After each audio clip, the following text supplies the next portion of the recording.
Hello and welcome to the first ever episode of Behind the Album, a podcast where we talk about a wide variety of artists and their careers.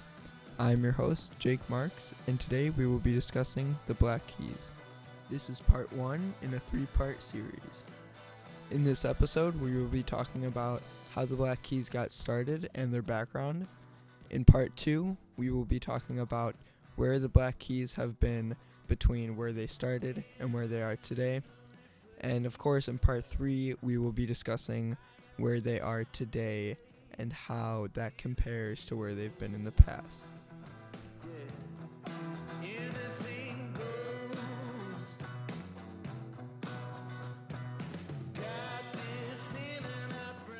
So let's start off by talking a little bit about who the Black Keys are. The Black Keys are an American rock duo formed in Akron, Ohio in around 2001. The band consists of Dan Auerbach, who plays guitar and records vocals, and Patrick Carney, who plays drums and produced all of their earlier music. Okay, now that we know who they are, let's take it all the way back to 2001. Dan and Patrick both lived in the same neighborhood, actually about 4 or 5 houses away from each other. But in their early childhood, they never really knew each other as more than just friends who traded football cards and threw around a football every once in a while.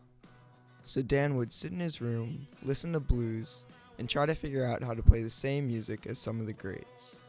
At the same time, Patrick didn't know that Dan had been playing music, and Patrick had some 4-tracks, some guitars, and he had also been playing music. So although Patrick and Dan were not very close friends, they both had older brothers who happened to be in the same grade and were very good friends. And one day Dan's brother brought up that his friend's brother, Pat, played drums, and that Dan should go over there sometime and play music with him. And this is where it all started. So Dan actually followed up on his brother's suggestion and had gone over to Pat's, and they somehow just clicked.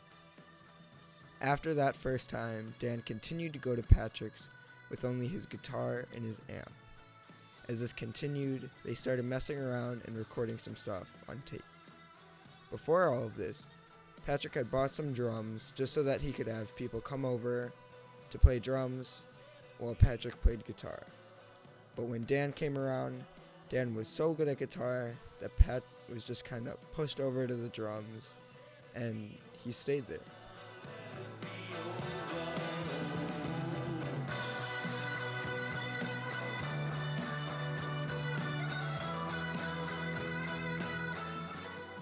And they would just make tapes together every once in a while. They went for that sound of the kick drum just blowing out the speakers.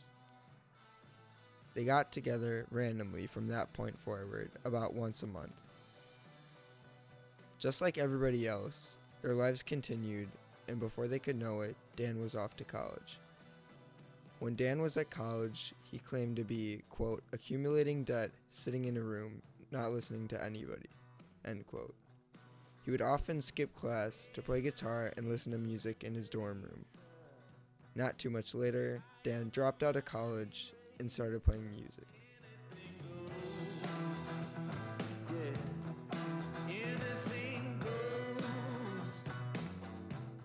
At that point, they had lost track of each other for about a year, and Patrick had been working shitty jobs, mowing lawns, or working at coffee shops and restaurants. Dan was playing gigs all over town to make money. He was interested in any little club that had regular music, and in the process of this, him and Patrick met back up again. Patrick had gotten the fanciest home recorder that anyone could possibly buy, and Dan wanted him to record his bar band with it. Dan wanted to record with it because a lot of clubs and bars wanted a demo of some sort.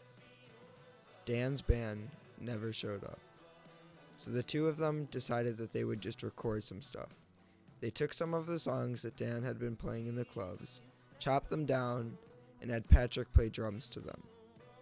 Patrick hadn't played drums in a couple of years, and neither of them really knew what they were doing.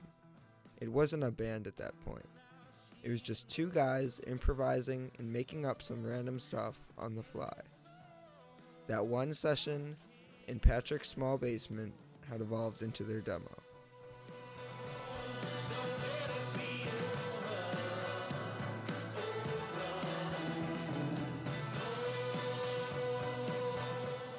If you want to hear more behind the album, make sure to check out behindthealbum.weebly.com. Thanks for listening to this podcast, and I'll see you guys next time.